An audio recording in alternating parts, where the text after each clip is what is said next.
तो मेरे प्यारे बच्चों, हम यहाँ पर 63rd क्वेश्चन देख रहे हैं। क्वेश्चन में गिवन है a uniform ladder is between a rough coefficient of friction μ1 and rough vertical wall coefficient of friction μ2। मतलब ये जो रफ फ्लोर है, यहाँ पर कोफिशिएंट ऑफ फ्रिक्शन μ1 है और वॉल का कोफिशिएंट ऑफ फ्रिक्शन μ2 गिवन है।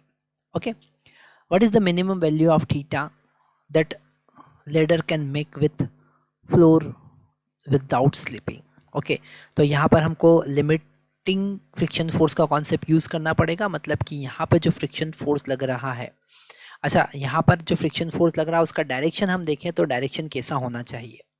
डेफिनेटली नॉर्मल डायरेक्शन जिसको हमने N2 कहा वो तो हॉरिजॉन्टल डायरेक्शन में होगा, और यहाँ पर नॉर्मल डायरेक्शन जो है जिसको हम N1 कह देते हैं वो वर्टिकल अपवर्ड डायरेक्शन में होगा। पर जो फ्रिक्शन फोर्स होगा उसका डायरेक्शन कैसा होगा, मान लेते हैं ये पॉइंट बी है, तो इस बी पॉइंट पर फ्रिक्शन फोर्स का डायरेक्शन कैसा होगा वो कैसे फाइंड करेंगे। क्योंकि ये रॉड जो है वो नीचे जाने की कोशिश कर रही है तो friction force definitely vertical upward लगेगा। तो यहाँ का जो फ्रिक्शन फोर्स जिसको हमने F2 कहा वो वर्टिकल अपवर्ड होगा। F2 का वैल्यू अगर हम लिमिटिंग केस में देखें तो वो μ2 इंटू N2 होगा। Okay, same as it is ये जो रॉड है ये इधर आगे की तरफ मूव करने की कोशिश कर रही है तो फ्रिक्शन फोर्स बैकवर्ड डायरेक्शन में लगेगा और उसको हम F1 कह देते हैं और ये होगा μ1 इंटू N1। एक वेट उसके सेंटर पर वर्टिकल डाउनवर्ड लगेगा, दैट इज W, हम उसको मान लेते हैं। ओके, अब ये सारे फोर्स कितने फोर्स हुए हैं, एक हुआ N2 F2, दो फोर्स यहाँ पर, दो फोर्स यहाँ पर और एक W, 5 फोर्स इस पर लग रहे हैं कंटिन्यूसली। और ये पांचों फोर्स अलग अलग डायरेक्शन में है, अलग अलग पॉइंट पर है, तो इसे रोटेट करने की कोशिश करेंगे। पर यहाँ पर बैलेंसिंग का केस है तो हम यहाँ पर वर्टिकल क्लॉकवाइज और एंटी क्लॉकवाइज डायरेक्शन के फोर्स को बैलेंस, टॉर्क को बैलेंस कर सकते हैं। उससे पहले हम फोर्स को बैलेंस कर देते हैं। तो वर्टिकल अपवर्ड फोर्स यहाँ पर हम देख रहे हैं, वर्टिकल अपवर्ड फोर्स N1 और फ्रिक्शन फोर्स F2 जिसका वैल्यू है μ2 इंटू N2, तो μ2 इंटू N2 और ये W के बराबर होगा। ओके, और अगर हम हॉरिजॉन्टल फोर्स की बात करें तो N2 जो बड़ा होगा वो म्यू F1 के बराबर होगा, मतलब μ1 इंटू N1 के बराबर होगा। ओके, तो ये हमारा मिला इक्वेशन नंबर 1, ये मिला इक्वेशन नंबर 2। ठीक है, इन दोनों इक्वेशन को सॉल्व करके हम N1 N2 का वैल्यू निकाल सकते हैं। तो यहाँ पर अगर हम N1 N2 का वैल्यू निकालें, दोनों को सॉल्व करते हैं तो यहाँ पर N2 का वैल्यू हम फर्स्ट इक्वेशन में पुट करते हैं, हमको मिलेगा N1 प्लस μ2। N2 का वैल्यू कितना है, μ1 into N1, okay, is equal to W। Okay, तो यहाँ से N1 का वैल्यू कितना हुआ, W डिवाइडेड बाय, ठीक है, यहाँ से N1 कॉमन आया तो 1 प्लस μ1 इंटू μ2। ठीक है, ये N1 का वैल्यू आया। और N2 का वैल्यू कितना होगा, N2 का वैल्यू यहाँ से डायरेक्टली लिख सकते हैं, वो होगा μ1 into W divided by 1 plus μ1 μ2। तो यहाँ पर हमने N1 N2 का वैल्यू निकाल लिया। ठीक है, अब हमें मिनिमम वैल्यू थीटा का फाइंड करना है तो थर्ड इक्वेशन का यूज़ करेंगे, that is balancing of torque. और हम ए या बी किसी के अबाउट टॉर्क को बैलेंस कर सकते हैं। हम ए के अबाउट करते हैं जनरली, वो ज़्यादा इजी रहेगा क्योंकि जनरली हम उसी टाइप से क्वेश्चन सॉल्व करते हैं। तो टॉर्क बैलेंसिंग अबाउट ए,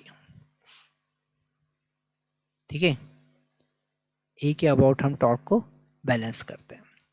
तो जो उस पर लगने वाले फोर्स हैं, ए पॉइंट पर जो लगने वाले फोर्स है उनका टॉर्क 0 हो जाएगा, मतलब F1 और N1 का टॉर्क 0 हो जाएगा क्योंकि उनसे परपेंडिकुलर डिस्टेंस कितना है, 0 है।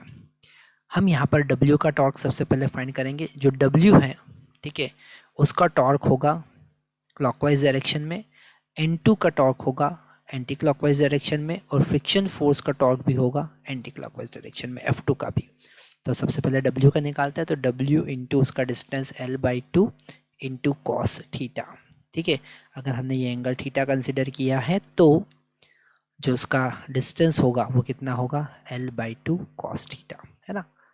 यहाँ पर W को हम वर्टिकल डाउनवर्ड ऐसा मान सकते हैं, यहाँ पर इसको एक्सटेंड कर दो आप ऐसा। ठीक है, तो उससे डिस्टेंस कितना हुआ, डिस्टेंस हुआ L/2 cos theta is equal to, अगर हम नॉर्मल रिएक्शन का डिस्टेंस देखें तो यहाँ से ये जो इसका हाइट होगा मतलब L साइन थीटा, है ना। तो हम यहाँ पर लिख सकते हैं L sine theta, L sine theta.